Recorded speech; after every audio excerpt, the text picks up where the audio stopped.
Hey y'all, it's me, Dr. Lynn Daniel, PhD, EDS. I'm the self-care evangelist, and I am your professor here in our self-care and social emotional wellness through Bronfenbrenner's Ecological Systems Theory course here on Hillman Talk, HBCU University. Welcome everybody. Thank you for being here. We are in week 2 of our course, and we are looking at focusing on the relationships and environments closest to you. How to nurture supportive connections and protect your peace. That's what we are talking about. Now, I wanted to synthesize, take two theories, Bronfenbrenner's and Maslow's hierarchy of needs, and like marry them, interconnect them, kind of synthesize them so that you can then, because hierarchy of needs does exactly that. It emphasizes, what do I need? Let's take a look. So it does exactly that. So here's Maslow's hierarchies of needs. You start at the bottom.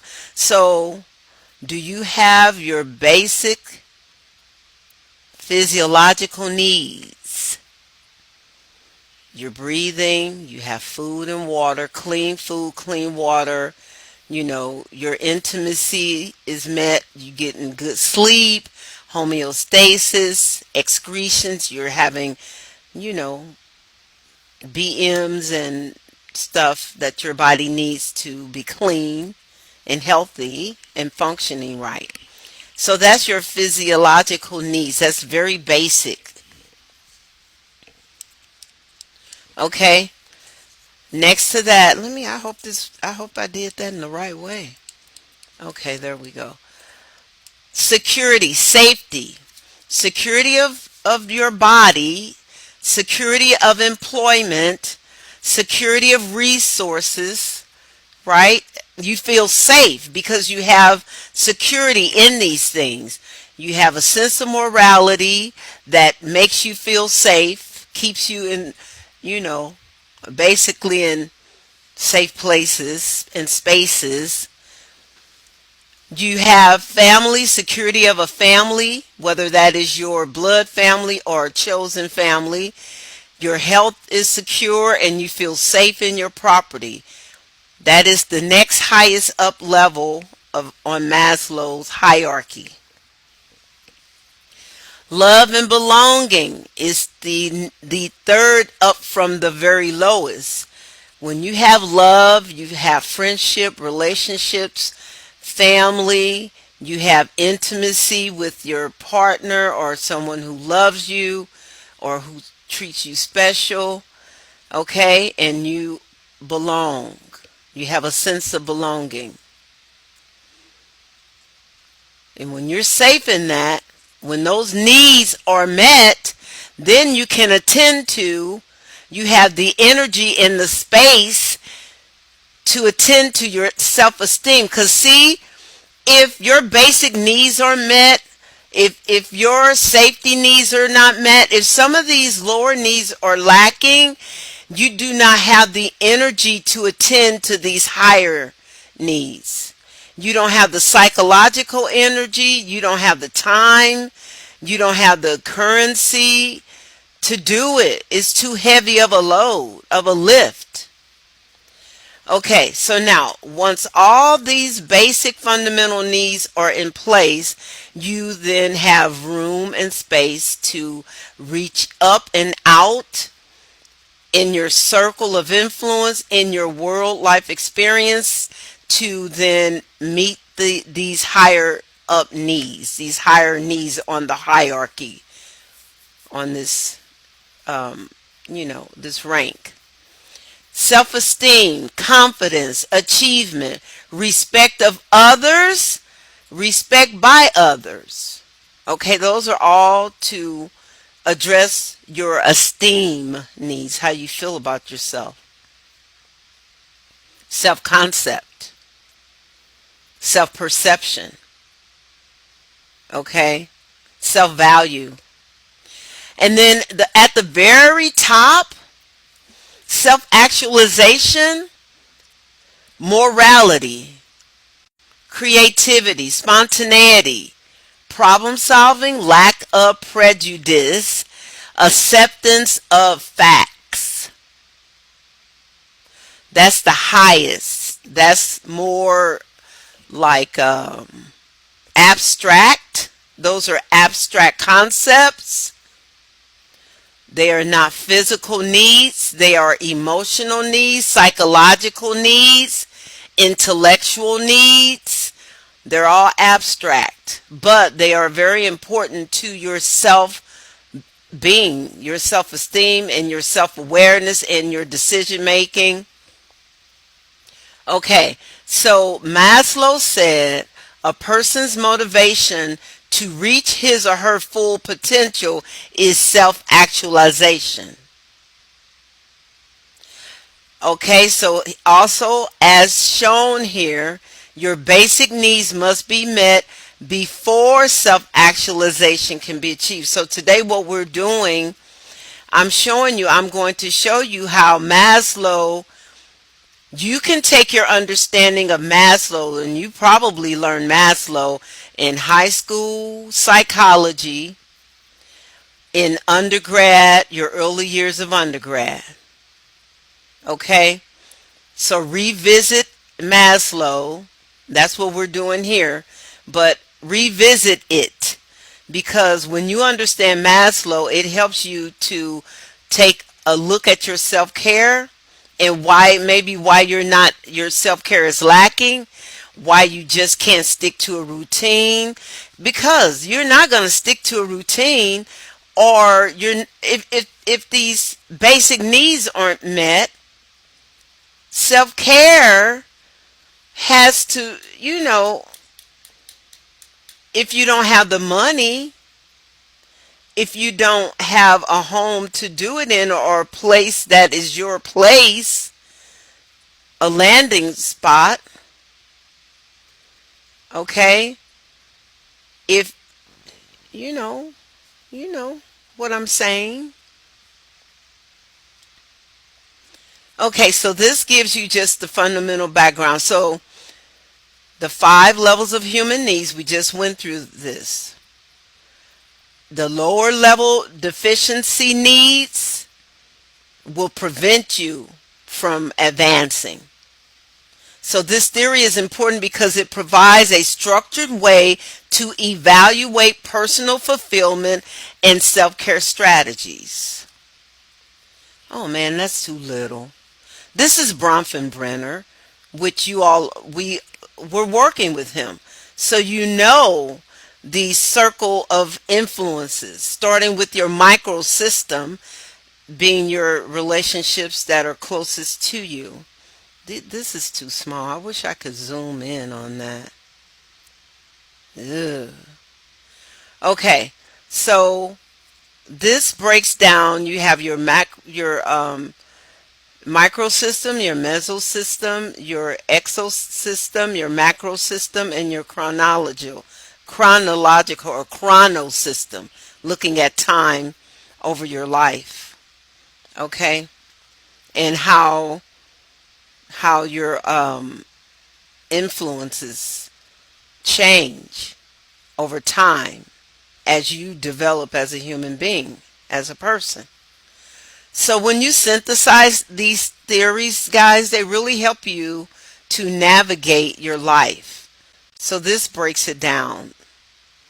Oh man, I should have did better with reviewing this slide. What happened is the color changes though when I upload them. So, ay. So identify current needs on the Maslow hierarchy of needs. I want you to take a few minutes and do that. Like Google Maslow's, go to the images and pull up one so you can identify where you are. And then you can analyze your environmental influences according to Bronfenbrenner. When you identify your current needs, that's you looking at your self-care in your life through the lens of Maslow. Because you have to say, look, man, I don't feel safe here. And right, when you get honest about like the status of things, then it will help you. So you can identify your needs. That helps you to understand Maslow's influence on your ability to see where you are. Analyzing it is when you break it up and you really study your circles of influence through Bronfenbrenner's, and then you create that balanced self-care plan. That's where you all are headed. Like every week you're doing something. Like this week you all are identifying one habit or boundary you can establish to improve your self-care in your closest relationship, like family, friend, coworker, and then you're going to reflect on it and share something. Like I said, to share your progress during the live session next week on Sunday, this coming Sunday. So, you know, we'll see. Okay, so you all evaluate the efficacy of your self-care approaches. So this is you saying, okay, my physiological and safety needs are pretty good. I'm consistently eating, I'm getting enough nutrition, I'm eating healthy foods or pretty decent foods. I feel like I am getting enough rest and I do feel safe. Nobody's harming me, no one's threatening me, or depending on where you live in the world, this could be influenced by things, and even those your awareness of what's in the current events in the local news, that could impact your feeling of safety. Okay. And then, so look at your love and esteem needs. Do you have meaningful relationships and a sense of accomplishment? So you're evaluating the efficacy of your self-care, your self-actualization. Are you pursuing your personal growth and fulfilling your potential? If you're in this class, you can count this as a personal growth journey, because it is designed to be that for you. And if you're doing the work, you're on the journey, whether you're doing the work or not. If you're not doing the work, you're just prolonging the benefits of the journey. Like you're walking along the journey, or maybe you're sitting down, resting and waiting for something to change, to feel like you have permission or power to then get up and start applying some of these things. But you are on a self-actualization journey right now. And so make the best of it, you all. Your environmental factors, how different systems, again, the microsystem, your mesosystem, macrosystem, exosystem, chronosystem. Do they support or hinder your progress? Do the influences in those systems help you or hinder you? And that's important. Like, you know, this is you being vulnerable and assessing it and calling it what it is. And you don't have to tell anybody. That's why you have that journal. That journal is your eyes only. From here on out, I taught you 2 weeks how to write in it, how many a word count, how to address the prompt. And so now you're really pouring into that journal so that you can evaluate, so you can be honest and vulnerable with yourself. And then lock it away, you all. Put it somewhere where nobody else can see it. Key reflections. How can changes in your environment enhance your ability to meet Maslow's needs? Like, how can you change the things that you notice need to be changed? So I know what I'm working on my journey, the things I'm working on. And it's work, you all. It's work means I have to be aware of the choices I am making, the things I am doing, the attention that I am giving to my self-care plan. How am I prioritizing my self-care plan? um and it really, it makes me be accountable. Like, I have accountability partners on some of these goals and objectives. And so I encourage you too to do the same thing. Like, this is a lifelong journey. And so we all of us were inching towards our higher self, our self-actualization. So here's a case study. We have a college student struggling with academic pressure and poor sleep. So if we look at this student's life or situation through the lens of Maslow, we're going to say, oh, this student's physiological needs are not being met because they're not getting enough sleep. And their esteem needs, their academic pressure, the challenges, their esteem needs are being challenged, unmet. That's Maslow. That helps you to see the the five layers of his hierarchy. And your basic fundamental needs have to be met before you can start addressing the others. You're just not going to have the energy to address the others, according to Maslow. Bronfenbrenner, his influences are like waves that go out. They're like circles or sound waves that expand out into your world. So your microsystem is right there with you in your household, the closest relationships with you. If it's stressful, this student's microsystem is stressful with interactions with their professors and the peers. So maybe they're not talking to the professor. Maybe they're not asking for office hours. Maybe they are avoiding the professor. They're not doing the work. And that's stress for them. They may not even have to say a thing. The professor may not say a word to them, but internally, they're internalizing the stress, the academic challenges as stress. And then maybe their peers are keeping them up. Maybe the peers are involved in it some kind of way. Your exosystem, they lack campus support resources, or possibly they don't know who to talk to, or possibly the school just lacks the information. The macro system has societal pressures to achieve high grades. This student has societal pressure from maybe home, maybe himself or herself. They want to achieve, but maybe this class is just really a challenge for them academically. So their self-care strategy, they're going to have to strategize. So they're going to address their physiological needs with the sleep schedule.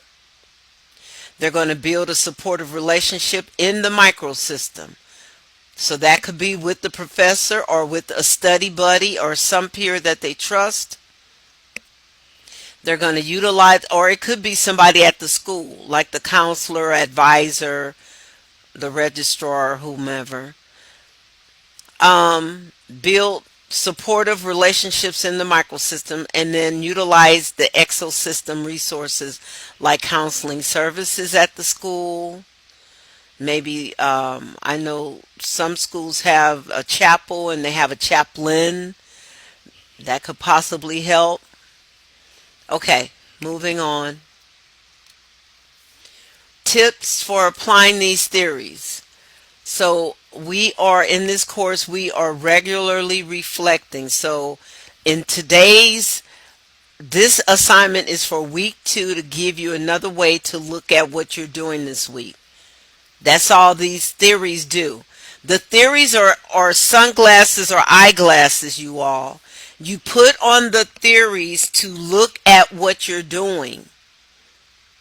So Maslow has these 5 hierarchical categories that describe the conditions of life that are phases of, well, not phases, categories of life that we work through and aspire to and achieve as we continue to live and those needs are met.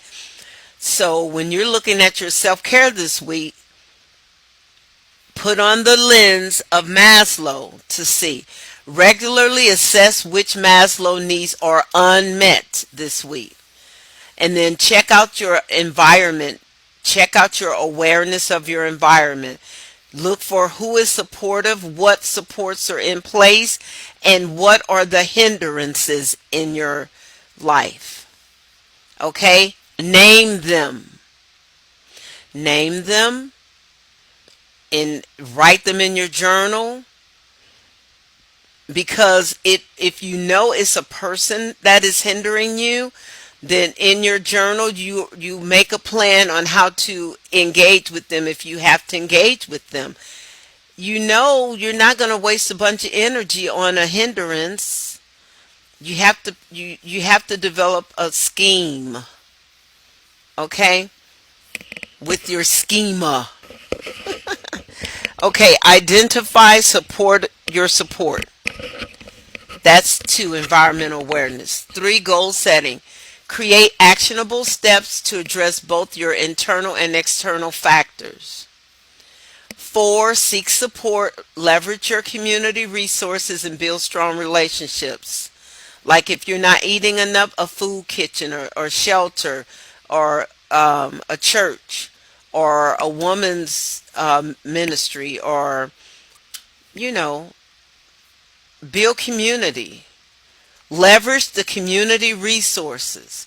Reach out to trustworthy folks, right?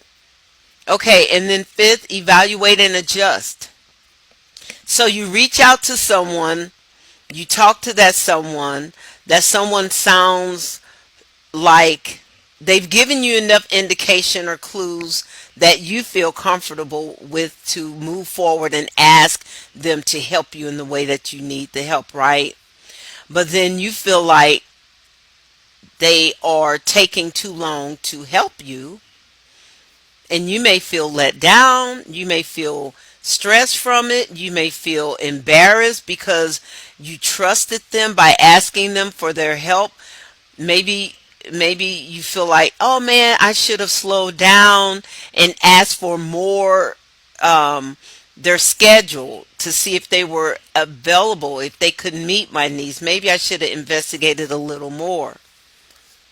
Okay, so now you've evaluated. That's you evaluating, and then you make an adjustment. Okay, well, I will go back to them and see if they can support me on this day at this time or whatever, and get your answer. And if they can't, then pivot and move to someone else or somewhere else, different agency or different group or whatever. So you evaluate and adjust, and don't just stay around in your feelings with that. Let your feelings be the evidence that you need to evaluate and then adjust. Okay? So we continuously monitor, we continuously revise our self-care strategies for effectiveness. This is an ongoing, like, this thing is forever, as long as you're here. So you all, in summary, this week, like in this lesson, we combine Maslow's hierarchy of needs with Bronfenbrenner's ecological systems theory. Why? Because this is giving us a comprehensive framework for understanding and improving our self-care this week. It gives you just another set of glasses to put on and look at what you're doing. Because it's like a rubric. It helps you to know, okay, what am I looking for? How do I know if this is not working or not? Well, what is Maslow saying for you to look for? Okay?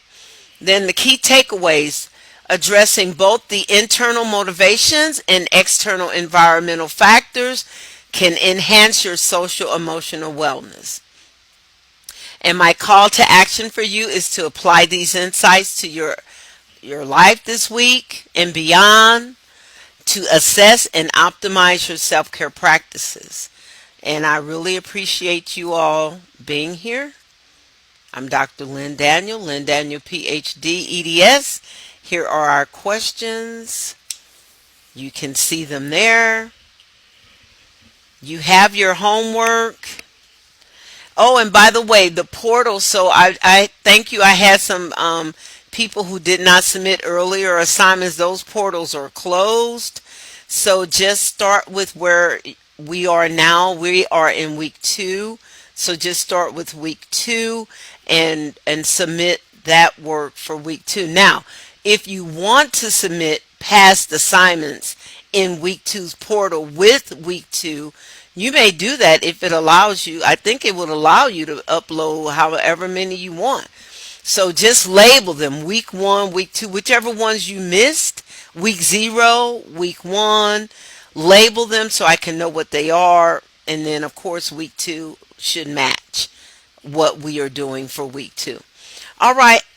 The other thing I was going to say is I'm really not sure if you can even see week 0 anymore or week 1 anymore.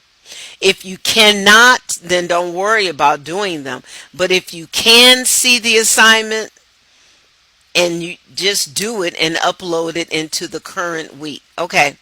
Thank you all.